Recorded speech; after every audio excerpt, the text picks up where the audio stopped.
Welcome to Inside the Chamber. I'm Nikki Anderson, the President and CEO of the Naperville Area Chamber of Commerce.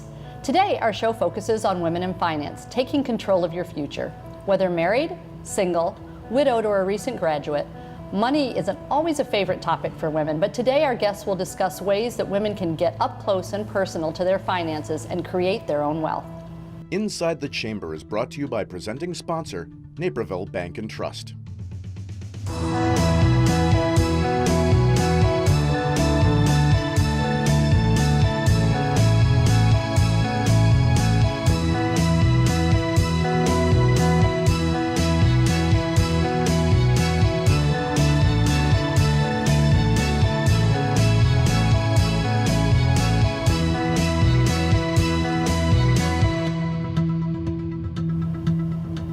Thank you all for being here today. I'm very excited about this topic because personally speaking, I know that finance has always been one of those things that when I talk to my husband, like, you worry about it, I don't want to have to worry about it. But I know the value of worrying about it and being in control of it. So I'm thrilled that you all have joined us here today. So the first question I'd like to start off with is, what do you believe are some of the stereotypes when it comes to finances and women? What comes to mind? I think initially there's a certain myth that you have to be exceptional at math or that you have to understand everything about the financial markets and finance in general before you invest your first dollar. And that's just not the case. So traditionally, we talk about men and the level of confidence that they have in any aspect of life. They don't necessarily always have to know everything before they take the plunge. With women, a lot of boxes need to be checked off before doing anything, and I think that translates into the investing aspect also. I think some of that is true too, that you talked about, leave it to Bill, but I think that's changing. I think women are getting much better and more confident at it, and again, I think some of the stereotypes about women being bad with money, well, it's just not true. They're good with it. The thing that I noticed too is I think women are way more likely to say, I don't know, and search for help, where I think sometimes the guys are just going to go full bore ahead and maybe not know what they're doing. Right. Women ask for directions, men don't, kind of thing. That's right. Yes. Yeah. What do you think, Kim? Yeah, I do think women tend to ask more questions, and I think that that's okay. I think the biggest thing, going back to what Anita said, you're not supposed to know everything about finance. That's why there's advisors. You can read a lot about it, but I do think that the scariest thing is probably starting and knowing that you're not supposed to know where you're going. You're supposed to learn along the way. Well, and I like what you say about starting too, because I think the number one thing is to have a goal and track your goal. Yes. I mean, just the idea that I want to be good with money, or I want to be able to retire with confidence, but you can't just wish it. You've got to do something. Right. Well, one of the things that always worries me when I talk to other women is, and when I say that I let Bill worry about the finances, kind of half truth, because I pay attention. Heaven forbid something happens to him, right? And I've had this happen to a couple friends of mine. Their husband has passed. They know nothing. They don't know where money is, right? Right. So, I mean, that in of itself is why we should pay attention. Again, you bring up a good point, and this is a weird statistic, but in my background as an estate planning lawyer, I've represented over 1,000 families, and I'm pretty sure it's fewer than 5% have gotten divorced.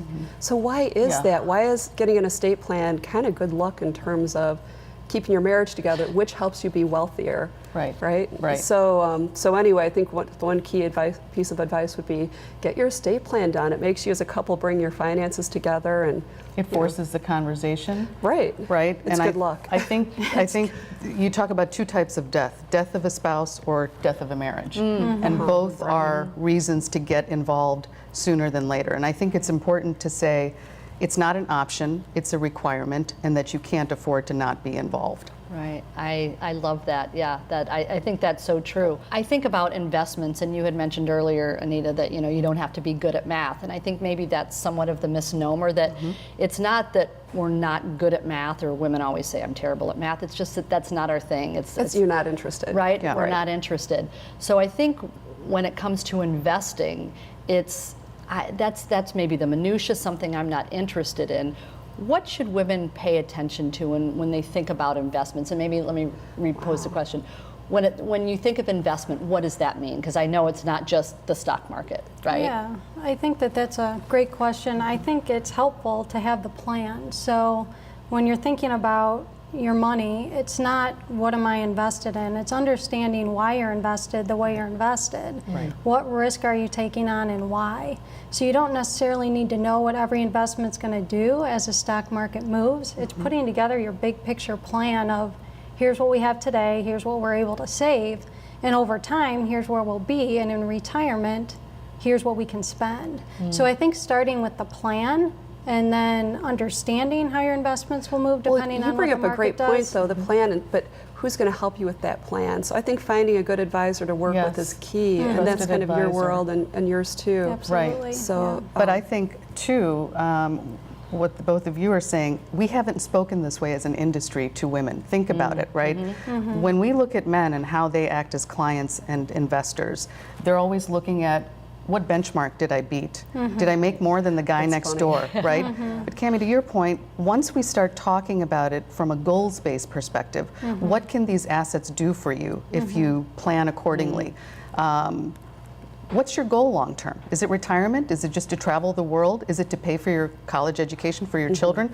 More importantly for us, taking care of our loved ones in their old age, our parents, being caregivers. All of this requires money. And as women, we tend to put ourselves last to begin with. So when we approach the topic as look at the freedom it will give you to take care of others in your life, as well as oh, yourself. that's great positioning. Then that's where, but we're getting there as an industry, but we haven't historically done that. So I think that's an And excellent I'm not point. sure how many people realize we're going to live longer than men. That's so right. statistically, we need roughly $150,000 or more than men would in their retirement account. Yet we lag behind. Yeah. So it's just, something to think about. Right. I would surmise that having that knowledge and having, well, I'm going to pose two questions. The first one is the empowerment. Yes. That being financially savvy or safe with an advisor. So my question is there empowerment? And two, would you have advice on how to find that advisor? Because look, it's like, I'm going to trust somebody with my money. How do I know that you're going to make the right choice for me? How do you, and I think I heard that as women, we tend to be a little bit more skeptical Yes. versus men who typically jump in. So what do you, like, I know this is your world, but how do you make people feel comfortable? How do you direct them so that they don't feel like they're vulnerable? I think a lot of it is jargon and the language that we use. And it goes back again to the point that Cammie made. I think understand the approach that women want to listen to. It's not about the numbers. The numbers are a part of it. But the other aspect is, and it actually ties in with the empowerment question. Of course it's empowering. Knowledge is empowerment. Why? Because it gives you freedom of choice. Right? Once you empower yourself with knowledge, whether it's on the financial health or the physical health, right, which that's your background, I think it gives you that freedom to make the choices that are best for you and your family. From an advisory standpoint, sitting down with a client, male or female, and speaking their language, because no two clients are ever the same, right? But talking to women about the element of risk, not just the return, but what's the risk involved, and how do we reach your long-term goals? I think that's and the then right and then dynamic. finding that person. You talk to your friends, or if there's somebody you respect in the like a money mentor. That's such a nice thing to have. But I think that's really how you wind up finding somebody, is asking someone you trust, and then you meet with multiple people, because you really get a feel, don't you, between Absolutely. who you click with and who you don't. Right. And Right. So it's not. I don't know. It's not always easy, but you may as well do it, because I think everybody needs that help. I think you can ask your other advisors too. So if you have an right. estate planning attorney, or if you have an accountant, you can ask, who would you recommend? Because most likely they have somebody in their network that they think Right. would be a good fit. We get some of our best clients from our centers of influences, the partnerships that we have with CPAs and estate planning Okay. attorneys. So that's an excellent Absolutely, point. yeah. Yeah. Makes sense. Yes. We know that investing can be a great value add to your portfolio. Is that right? Okay, yay. So why don't we do more of it? I've often thought, since I knew we were going to do this show, about, you've heard about a fight club. What about like a money club, right? They have Investing those. clubs, sure, Yeah. sure. Right? Right. Where especially it's like a 101 where you go in and go, okay, I'll invest $100. Like, Well, I there's don't even know if something you can about do that group but- support and encouragement. So I love that idea. Yes. You gonna women start it? are- Yeah. Yeah. I may You're after on. today. You just volunteered. But I think when you were talking about the responsibility part, women tend to be so responsible. And I think that's what intrigues me, is that why is this an area that we're not necessarily, and I hate to say we're not responsible, but there's a fear factor there. Don't you for some think reason. maybe it's slightly because you can't be sure? Yes. I mean, investing is it's the unknown. True. And maybe that's something women shy away from. True. But you have to look at statistically, it's the right thing to do. If you just sit on your money, inflation will eat into Yeah. it, and so Yeah. you're going to be out of luck. And Alice had mentioned earlier that we're slowly beginning to come out of that, and I agree. I would still say that traditional norms probably still exist and contribute to that lack of confidence, and I think that that's really all it is.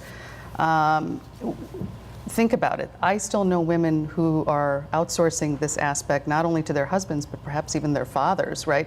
If your father was a financial advisor, great, Right, great. right. But mine wasn't, Yeah. right? He's still a great investor, but he also grew up in a different time. Our fathers were all growing up in a different time during the Right. markets, right? So different elements are in place today that I think we have to make sure we're investing for ourselves. Well, and maybe we should be thinking too of our daughters Yes. and empowering them. And I'd say the number one thing that would help our daughters do well in life is to marry the right person. Amen. There's nothing worse than getting into a bad relationship. It's financially devastating, emotionally devastating, and so be really big on what are the markers for who's good for you or not. How many times do we really have those conversations? Sure. Right, marrying somebody in debt, Yeah. that is in debt, and Right. although you may not know. Or different spending behavior. Sure. So much of this is behavioral, and I Exactly. do That's think huge. having those conversations before you commit to somebody is a great idea, because how do you know unless you have them? Yeah. Although I do have to say,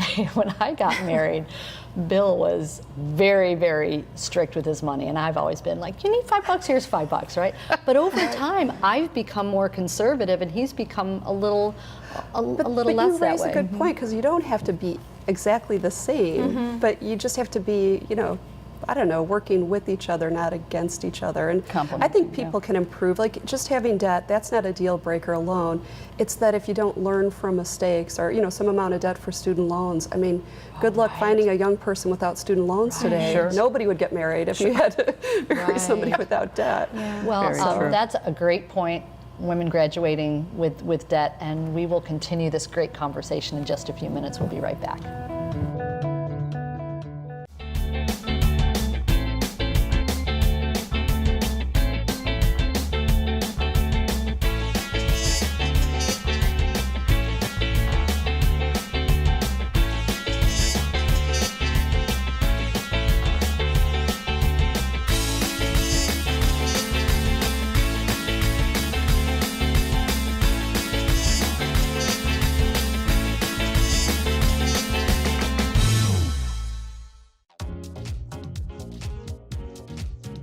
Naperville Bank and Trust has the expertise, knowledge, and experience to help you reach your business goals. We would prefer to work with somebody like Naperville Bank and Trust. They're engaged in the community, they're able to help meet our financial needs, they understand us as a business.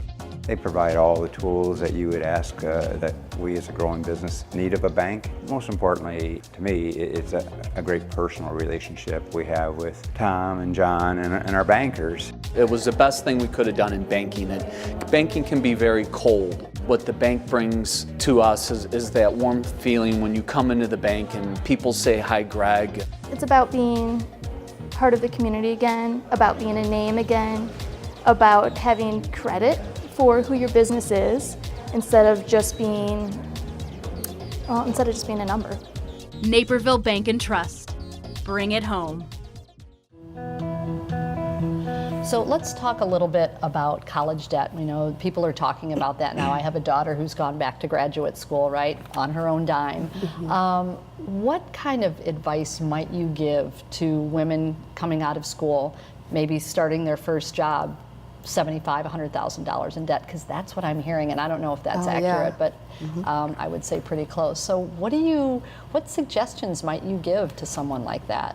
Wow, I'd say live at home if your parents will have you. Yeah. And be a good house guest. Be a helper, not a slob, and don't make them want love you out that. on the street. Yeah. But if anything they can do to channel every dime they make towards their loans would be Yes. a real gift on part of the parents to help their child Okay. get through that. Okay. Or for sure have roommates, something, but you've got to chip away at not just the minimum payment. Keep. I mean, some of these kids, I've seen them with $1,000 a month in loan payments. It's Wow. like, how will they ever, Yeah. support themselves? Yeah. I would say start working immediately. I know a lot of people, this is just my own personal bias because I did the undergrad, I did the grad, but I definitely worked all the way in between and through. I was fortunate. My parents did let me live with them for about a year after undergrad. Every little bit helps. Right. If you're not paying rent, if you're not paying a mortgage, whatever it is, every little bit helps. And just keep working. Yeah.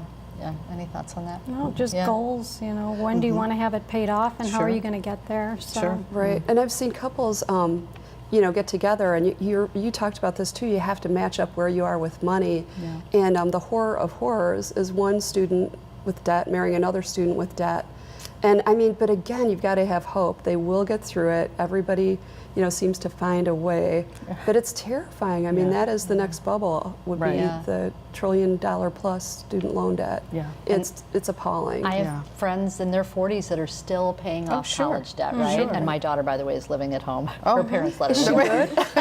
She cleans her room. She cleans her room. She's a good house guest. Yes, Okay, absolutely. So I'd like to focus in a little bit on the area of expertise you each have, which is why I invited you here, because it's fascinating. And Cammie, I know you're a certified divorce financial advisor. Is that right, CDFA? Yes, certified divorce financial analyst. So I'm a CPA and a CFP as well, which means taxes and financial planning. But the CDFA is a specific designation to work with clients as they're going through a divorce. And typically we work with one or the other. We can represent both as a financial neutral and help them work through their financial issues in a divorce, sort of like a mediation setting. But more often than not, we're representing one client and helping them figure out with this divorce, what is their financial future going to look like?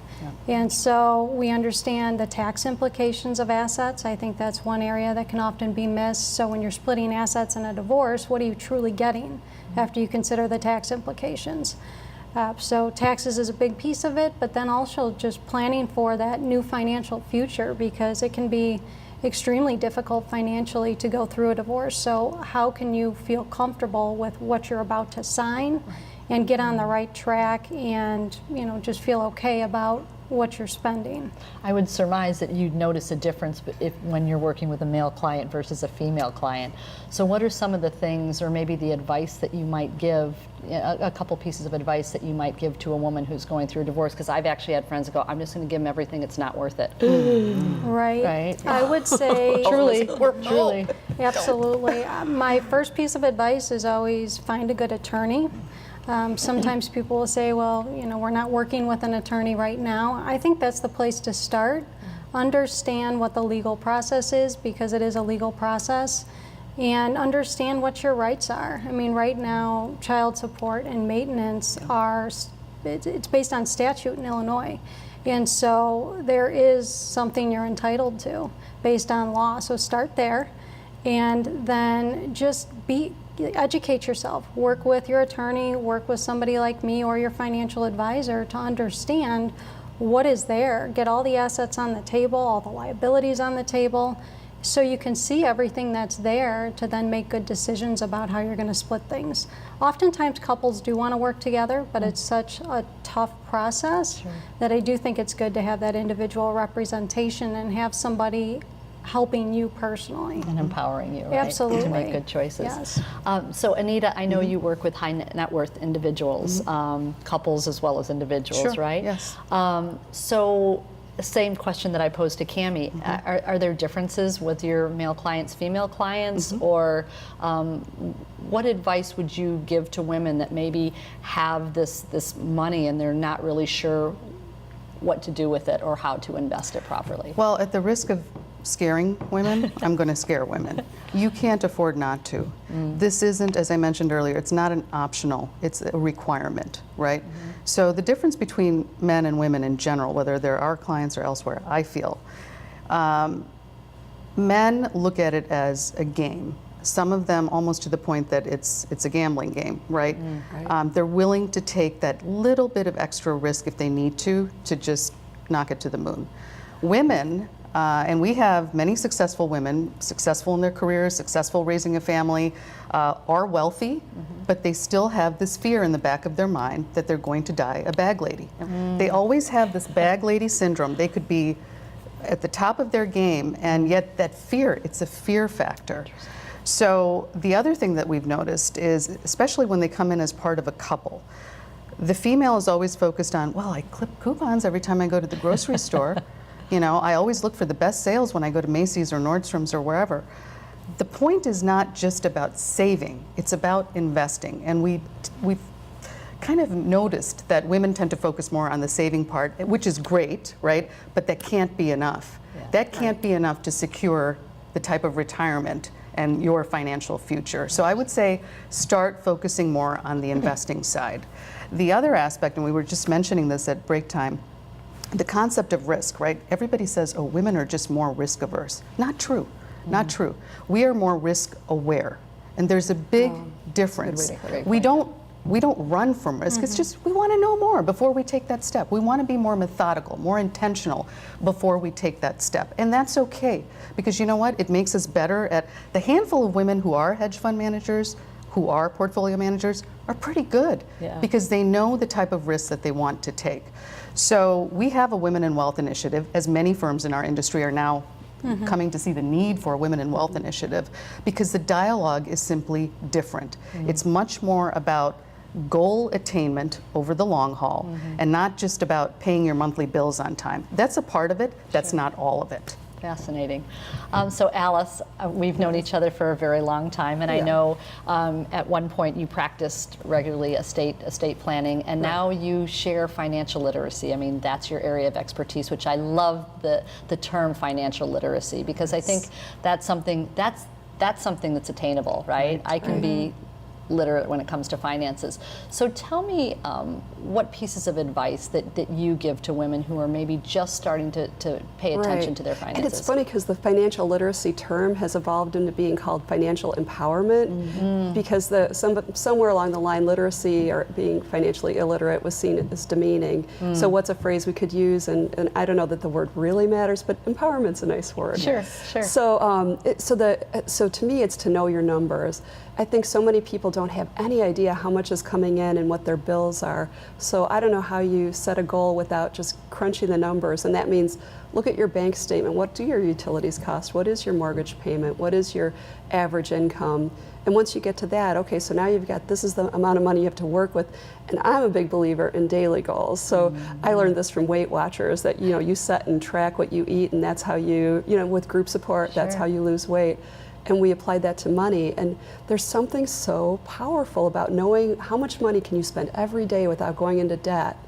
And it makes you rethink how you do things. And some days are worse than others. You just know you should see. And we have an app for this. And if you overspend, you get a red arrow, and it makes your stomach hurt. I love it. Yeah. So now that Casey's in college, we get that red arrow routinely. That's pretty cute. But it means I have to be careful in other areas. Sure. So I think that is a big thing, and I think it's a big deal to have a money partner, accountability partner. So whether it's your spouse or a friend, but when you say I have a goal, and you write down that goal, it gets you to it, and then it's nice to show up, once a week or once a month with whoever.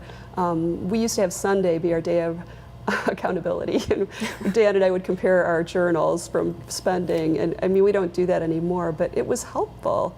And again, you don't know what to change if you don't know what you're doing wrong. So I think tracking spending for a certain amount of time is really eye-opening. And something as simple as, how many of us do a $5 coffee a day? I don't.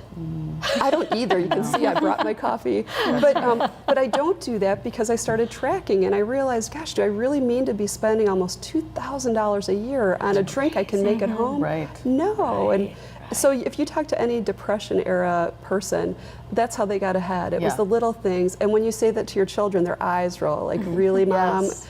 But think about our poor children. Our living large was a 25-cent Slurpee. Their living large is a Mochiato something or other. I can't even pronounce it. That's $7. But, Right. Yeah. And they don't think that's a big deal, but kind of hurts my soul that that's the way they live, and Right. they'll figure it out. They're more likely to figure it out from somebody other than their parent. Well, I think I heard, and I don't know, you all will know this, that our children's generation will never be able to accumulate the wealth that their parents have. And maybe that's not an accurate way of stating it, but that they'll never have as much money as their parents. And I'll give you an example. I have 4 children, right? They look at buying a house and college debt, although I think only one has college debt now. But it's that they go, you know what? I'm staying in an apartment. I don't want to buy a house, which of course we have conversations about that. But it's different how they view money. And whether it's my sons and my daughter both talk about the same thing. So I don't know. Well, I don't know about you guys, but we see this in estate planning, that the parents are pretty sure that they need to leave their children money towards their retirement because their children aren't going to be able to retire like they did without inheriting something. Well, I think, and maybe this is another segment, but I don't know that money is that important to them. I think from Depression era and then the generation that comes after, I think we all felt like, we have a goal to get to, money, money, money. And I don't mean that in a negative aspect, but that's how we were raised, right? Right now, it's much more about attaining true happiness and all of the other aspects that absolutely, much more, there's a much more philosophical goal, I think, for that generation. Just looking at my own kids, right? 16 and 13, I can see things like that. But they don't complain about the way they live with their parents, no, right? they don't. But guess what? When they were 6 and 3, we took them to India. Okay, so when they came back, what's the first thing they did? They went into their little playroom. They didn't talk and they just played with their toys. Do you know why? Because they were in a country for 2 weeks where having one toy was a huge luxury to a 6 and a 3-year-old. So it is about perspective. Yes. We've just all grown up much more differently. Very fortunate. Yes. Very fortunate. So before we wrap up, I'd like for each of you just to share one piece of advice or one thing that women should know when it comes to their relationship with money. So, Cammie? I'll go first. Yeah, I think it's never too early to start, but it's never too late to learn. So no matter where you're at and what your situation is, the earlier the better, they say, as far as saving and planning for retirement, but it's never too late to learn. If you've never done it before, you're not supposed to know. So it's never too late to learn. Get involved. Great. Alice? Oh, I'd say relationships is the biggest deal. It's even among friends. You don't want a friend that's going to financially drain you, like the kids having weddings, and young people are never going to get ahead because they're just being soaked by their friends to travel for parties and the weddings, and then it's your spouse, or partner, whoever you wind up with. You have a good match that way. That's great. Nita? I'm going to cheat and combine both of their answers. So relationships is so critical because one of the things that I was thinking about, think about what we're doing here. We're having this informal conversation about money. How many times do women actually do that? We don't talk about it. Women get together on a Friday night and over a glass of wine, it's easier for them to talk about their annual OB-GYN checkups than it is this topic. We're so frightened of this topic. Yet, who are you working with, Cammie? Who's your advisor? What are you doing to invest for the future? What happens if your husband passes? Do you folks talk about that? This is a conversation. So step one, relationships, especially with your girlfriends. Start talking about the topic. The other aspect, as Cammie mentioned, never too early, never too late, right? Don't be so frightened away from it. And it is not. The other myth, as we started this conversation, the other myth that we need to dispel is that stock market investing is like gambling. It is not. You have to look at it as investing $1 to make it grow. And if it's something as simple as buying an index fund and just throwing money in on a monthly basis, right? Start simple, start small. Right. So start the conversation with your friends about, money. Right. Do you know if something happened to your husband tomorrow? Do you know the password to your bank account? Do you even know how to access it? Do you even know what bank you're banking at? Right. And those are. There was something that I heard that over the last 90 years that there has been a 9.5% return on the stock market. Is that true? That's pretty consistent. Yeah. Right? Yeah. inclusive of recessions. Yeah. Right, Yeah. right, including that. This has been a fascinating conversation, and I think I'm going to take your advice, and I think we need to do another segment. But thank you all so much for your time, your insight, and your expertise. Thank you for joining us for Inside the Chamber. We hope you found the information in today's program valuable. Please join us again for our monthly programs, and in the meantime, remember, when you're looking to shop or dine, think Chamber and visit naperville.net to support the Chamber of Commerce and our business community.